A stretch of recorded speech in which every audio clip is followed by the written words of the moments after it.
Bienvenue pour ce tirage amoureux flash du Bélier pour le mois de septembre 2020. Mais quel que soit le moment auquel vous regardez cette vidéo, si vous êtes attiré par elle, c'est qu'il y a peut-être un message pour vous. Alors, on a exprimé votre individualité et au revoir passé, bonjour avenir. On va commencer par les couples. Donc, pour les couples, vous pourriez être en ce moment en train de penser un projet personnel avec l'envie de le mettre en branle, de le réaliser. Et on vous invite en ce temps de pleine lune du poisson à rêver grand. Peut-être même au-delà de ce dont vous vous croyez capable. Et justement, il y a un processus important qui est en train de se mettre en place de transformation de croyances limitantes sur vous-même que du coup vous avez pu ramener dans le couple. Il y a une première idée qui est celle de mes désirs personnels n'ont pas de place dans le couple. Il y a comme une notion un peu sacrificielle là-dedans où certains du coup ont pu traduire ça par une focalisation sur la sécurisation de leur famille, de leur quotidien, de leur couple qui pouvait créer beaucoup d'inquiétude en eux et du coup occuper beaucoup leurs pensées et un peu entacher les moments de qualité qu'ils pouvaient vivre avec leur partenaire. Et limiter un peu, voyez, la joie ou la surprise qu'il pouvait y avoir, la spontanéité qu'il aurait pu y avoir. Donc ça ne veut pas dire qu'il n'y en avait pas du tout, mais il y avait comme une tendance toujours à s'inquiéter de sécuriser le quotidien. Et là, j'ai l'impression que votre situation est assez stable matériellement, qu'il n'y a pas vraiment de problème là-dessus, et on vous dit, focalise-toi sur tes désirs personnels, ils poussent fort là, des envies de réalisation personnelle et voient grand.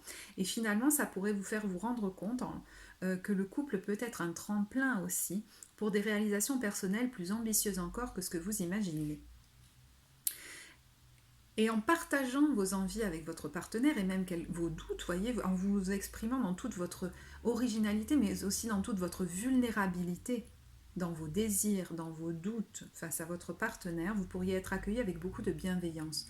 Donc vous avez peut-être envie de lâcher certains comportements du passé qui faisaient que vos désirs personnels étaient un peu tus dans la relation et ça va vous demander peut-être de dépasser certaines craintes, mais vous pouvez les formuler à votre partenaire et lui dire que vous n'avez pas l'habitude de lui partager vos doutes, vos vulnérabilités ou vos rêves, mais que vous avez envie de le faire désormais et ça pourrait donner une tournure encore plus profonde à votre relation. Vous voyez, une intimité beaucoup plus authentique entre vous, de cœur à cœur, d'âme à âme.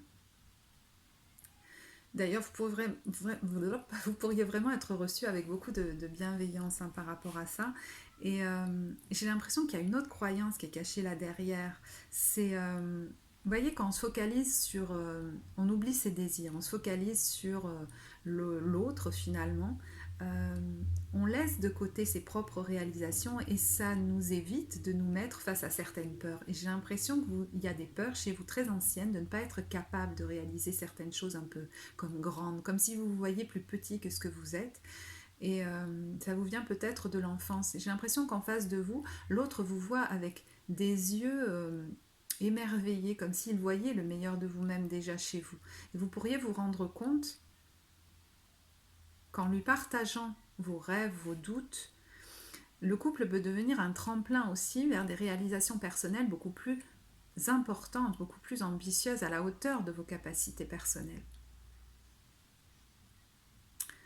Et vous pourriez d'ailleurs donner envie à l'autre de s'investir encore plus dans ses rêves à lui et donner un exemple à vos enfants de ce qu'est un couple équilibré qui finalement est compatible avec un épanouissement personnel. Et finalement où le regard émerveillé de l'autre, ses paroles valorisantes ou les moments joyeux de qualité partagés avec lui vous donnent une énergie telle que vous pourrez la réinvestir dans des projets disons, qui vont au-delà de ce que vous auriez pu peut-être imaginer. Et ça pourrait donner par ricochet, si vous voulez, le fait de vous investir avec enthousiasme dans des projets personnels et de vous sentir écouté, soutenu par l'autre, un relâchement un peu de cette inquiétude par rapport au quotidien et du coup des moments plus, vous voyez, où il y a moins de contrôle, plus spontané, comme des jeux d'enfants entre vous et l'autre. Et vous pourriez avoir un quotidien encore plus joyeux, j'ai l'impression. Voilà pour les couples. Alors, pour les célibataires, pour les célibataires, on a exprimé votre individualité, au revoir passé, bonjour avenir. Vous pourriez poser l'intention ferme de laisser aller des pensées Vous avez peut-être focalisé beaucoup vos pensées sur un partenaire du passé qui finalement, vous vous rendez compte, enfin, lesquels, hein, ces pensées, ont pris beaucoup d'énergie chez vous et finalement ont beaucoup asséché votre pouvoir créateur, toute l'énergie que vous auriez pu mettre dans vos projets.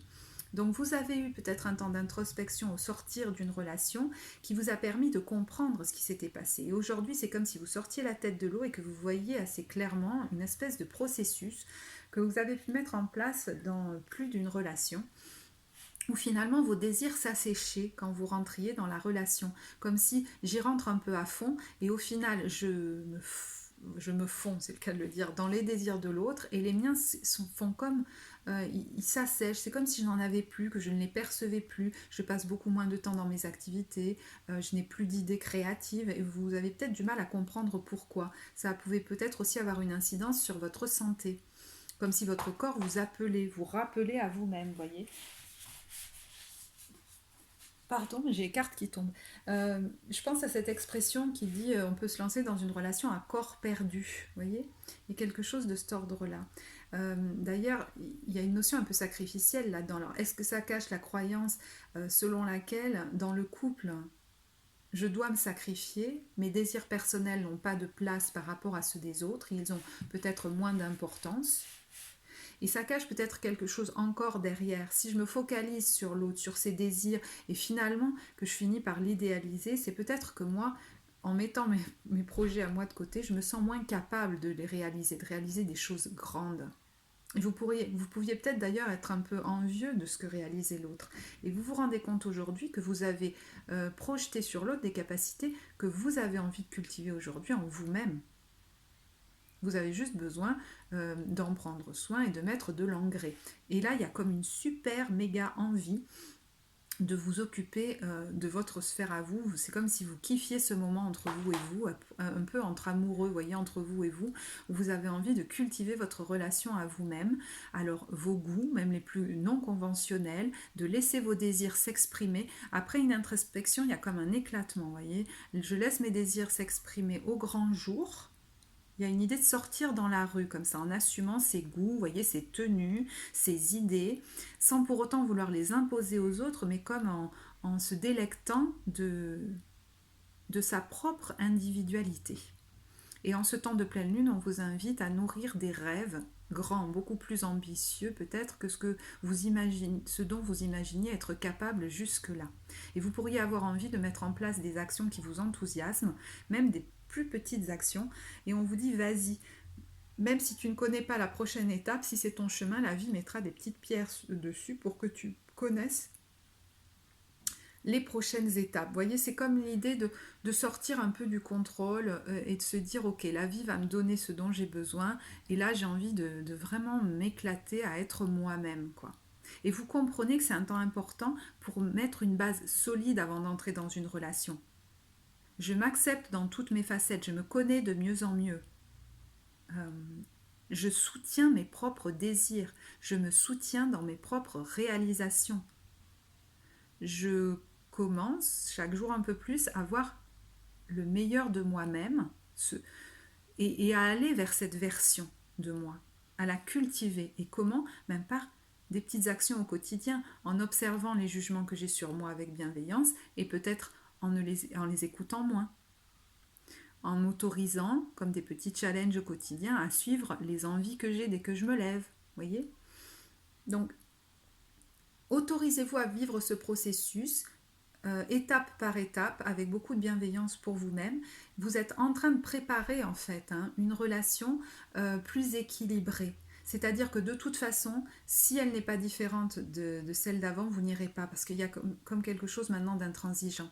C'est, je ne cultive pas ça pour rien. Soit c'est différent, soit c'est pas la peine. Et vous pourriez du coup rentrer dans la relation de manière plus tranquille, voyez, à un rythme plus lent. Vous pourriez peut-être rencontrer quelqu'un d'abord dans le cadre amical et prendre ce soin de ne pas vous oublier dans la relation, voyez. D'avoir peut-être au départ cette vigilance, de vous laisser du temps, de ne pas oublier vos désirs personnels, vos envies d'activité avec vos amis. Et la personne en face pourrait être très ouvertes par rapport à ça, ne pas essayer de vous happer, voyez, mais tout simplement parce qu'elle ne fait que résonner avec ce que vous serez donné juste avant à vous-même.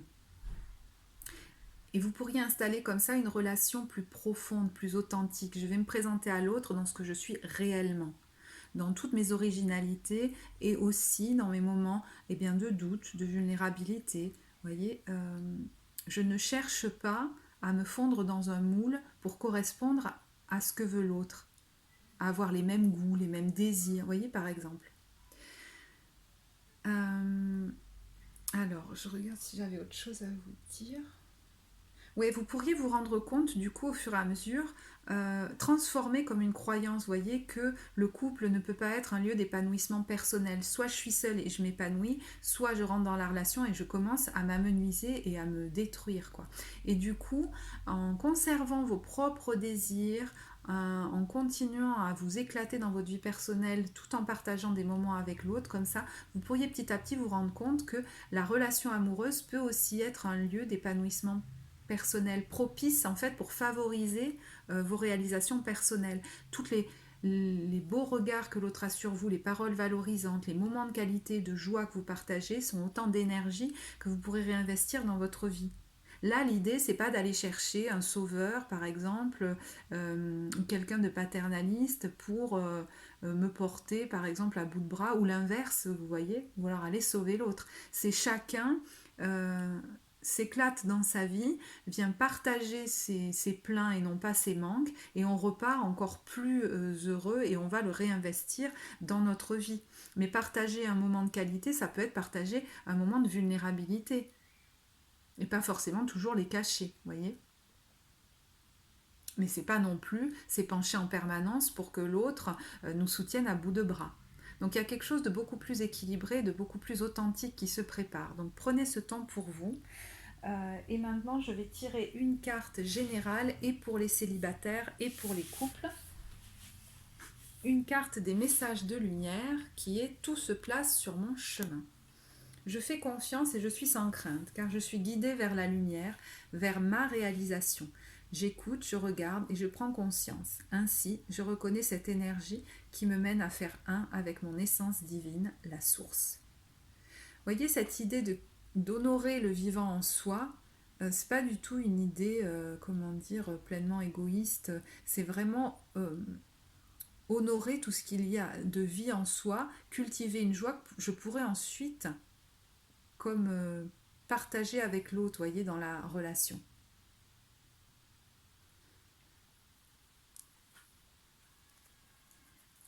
Je vais vous tirer 2 cartes du pouvoir du lâcher-prise. Et on a renoncé à des croyances obsolètes sur vous-même, alors qui est très dans l'esprit de ce tirage. Laissez les pensées limitantes que vous projetez sur vous-même, car elles proviennent du passé. Ainsi, vous pourrez reprendre votre pouvoir et votre vie en main. Et dépasser votre peur de l'intimité. Vous êtes prêt à accueillir l'amour, identifier avec compassion et commencer à libérer chaque motif qui vous empêche d'ouvrir votre cœur.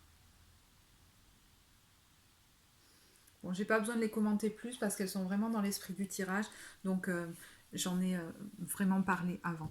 Je vous remercie de m'avoir écouté et je vous dis à bientôt. Au revoir.